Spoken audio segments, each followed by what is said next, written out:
Sanchez, and I'm going to read the Berenstain Bears Love Their Neighbors. Let's see, I love Berenstain Bears books. Let's see what this one's like.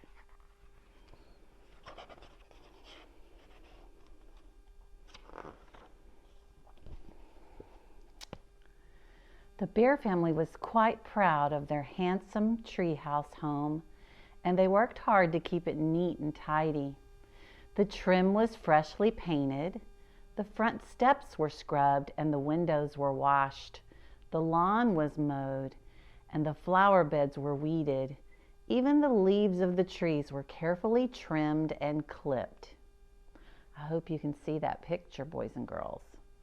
Everyone is pitching in to help keep the house nice and clean.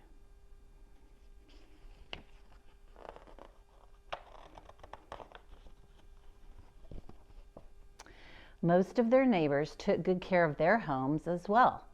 The pandas across the street were bigger neatniks than the bears. It seemed they were always hard at work sweeping and cleaning. Farmer Brown's farm just down the road was always an apple pie order too. Even his chicken coop was as neat as a pin. A place for everything and everything in its place. That's my motto, said Farmer Ben. The Bear family had a few neighbors whose houses were positively fancy, like Mayor Honeypot, the bear who rode around Beartown in his long lavender limousine. His house was 3 stories tall and built of brick. It had a big brass knocker on the front door and statues of flamingos in the front yard. Even more impressive was the mansion of Squire Grizzly, the richest bear in all bear country. It stood on a hill surrounded by acres of lawns and gardens. Dozens of servants and gardeners took care of the place. The Bear family was proud of their neighborhood, and they got along well with all their neighbors.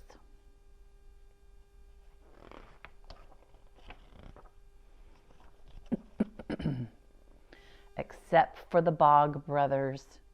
The Bog brothers lived in a run-down old shack not far from the Bear family's treehouse. But what a difference. Their roof was caving in, and the whole place leaned to one side. There was junk all over the yard. Chickens, dogs, and cats ran everywhere. A big pig wallowed in the mud out back. Those Bog brothers, Mom would say whenever she saw them. They're a disgrace to the neighborhood. Yes, agreed Papa. They certainly are a problem.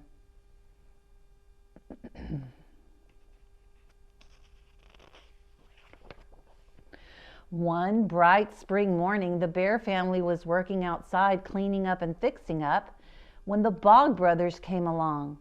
They were driving their broken down old jalopy. It made a terrible clanking racket. As they drove past the treehouse, one of the Bog brothers spit out the car. It narrowly missed the Bear's mailbox. Oh. Really? Said Mama, shocked. Those Bog brothers are a disgrace. I agree, said Papa, getting the mail out of the mailbox. I'm afraid they're not very good neighbors.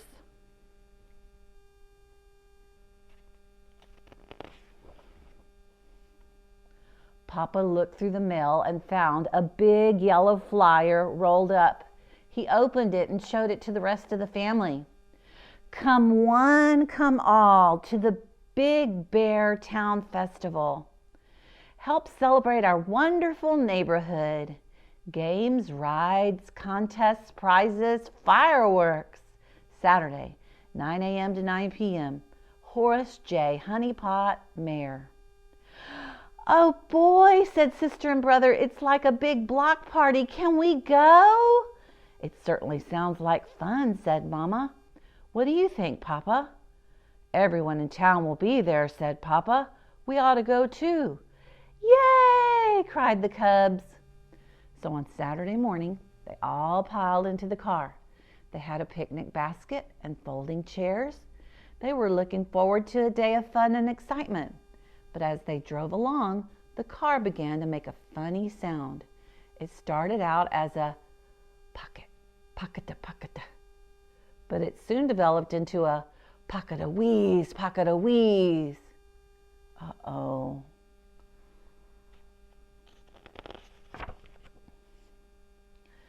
Oh dear, said Mama. What is that awful sound the car is making? Just then the car made a much worse sound, a loud clunk. It came to a sudden halt, and the radiator cap blew off. They all climbed out, and Papa opened the hood. I guess it's overheated, said Papa, waving at the cloud of steam with his hat. Oh no, said Sister. How are we going to get to the Beartown Festival? Maybe someone will stop and give us a hand, said Papa, hopefully.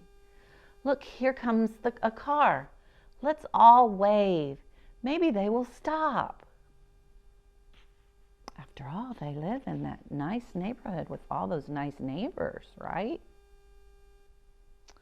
It was Mayor and Mrs. Honeypot in their long lavender limousine.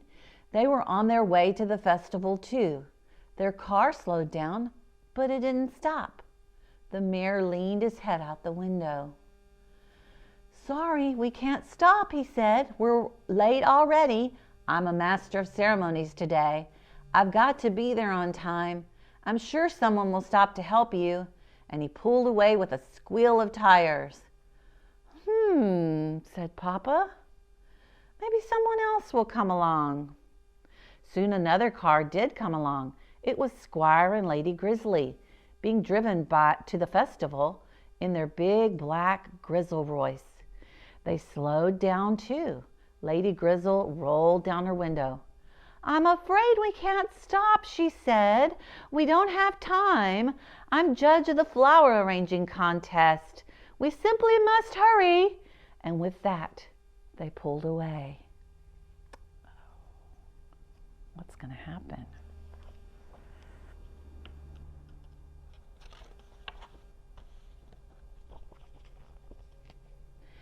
Maybe no one's going to stop, said Sister. Maybe we're never going to get to the festival. One of our neighbors is sure to stop and help us, said Mama. After all, that's what neighbors are for. Yeah, said Brother, but do they know that?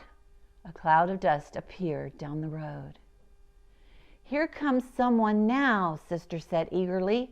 The dust cloud drew closer and they could hear a clackety ratchet getting louder. Uh-oh, said Papa, shading his eyes and peering down the road. If that's who I think it is. It was the Bog Brothers. They came clanking up in their rickety old jalopy and screeching to a halt. First one, then another, and the Bog Brothers came climbing out. They got their pig with them.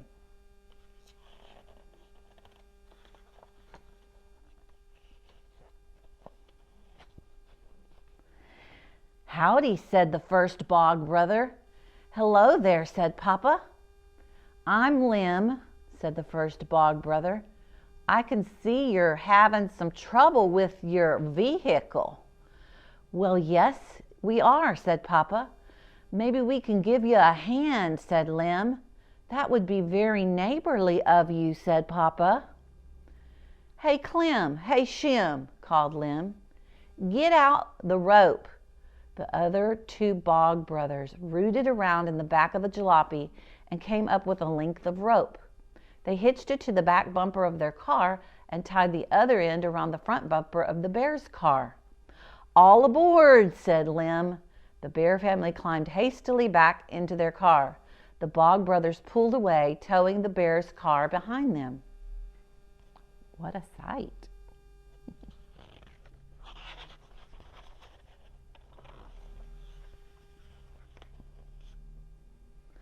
Where are they taking us? Asked Mama.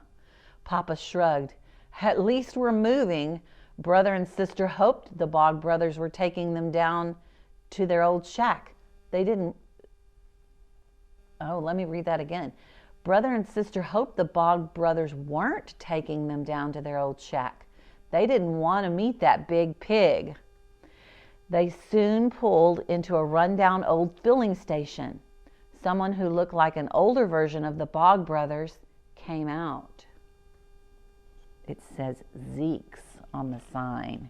He must be Zeke. Sure enough. "Hello, Uncle Zeke," Zeke said Lem. "Hello, nephew," said Uncle Zeke. "What can I do you for?"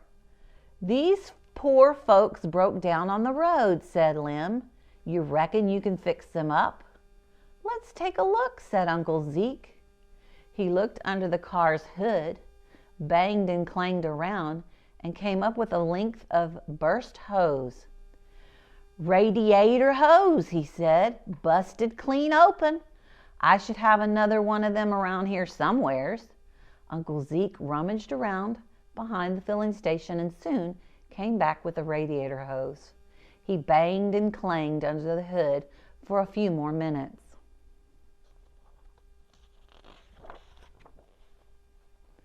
"There," he said, wiping his hands. "Good as new. We'll top off the radiator and you folks can be on your way." "Thank you very much," said Papa, relieved. He shook hands with Uncle Zeke and the Bog brothers. "Thank you," said Mama, brother and sister. Honey Bear waved. "How much do we owe you?" asked Papa, reaching for his wallet. "Nothin'," said Lem. "This one's on us. After all, we're neighbors."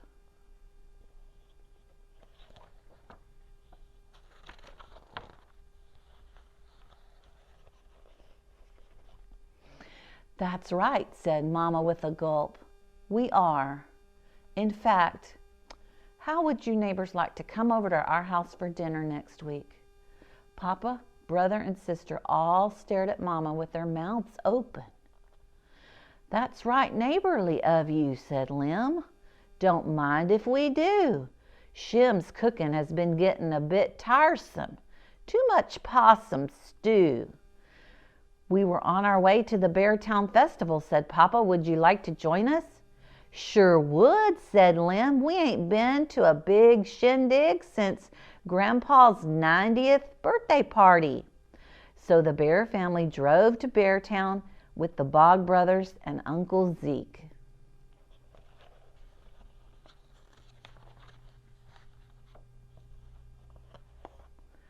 They were a little late, but they hadn't missed much.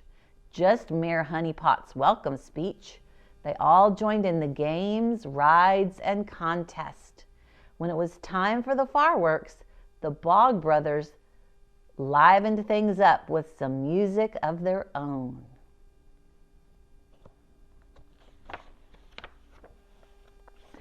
The next week, the Bog brothers came over to the Bears' treehouse for dinner. They wore their best clothes and got all spruced up for the occasion. They even brought a housewarming gift, a big pot of Shim's special possum stew. It was delicious. Wasn't that a good story? We need to just be careful about how we judge our neighbors. Those Bog brothers turned out to be really good neighbors, didn't they? Let's see. So, that's the end of our story, boys and girls. The Berenstain Bears love their neighbors.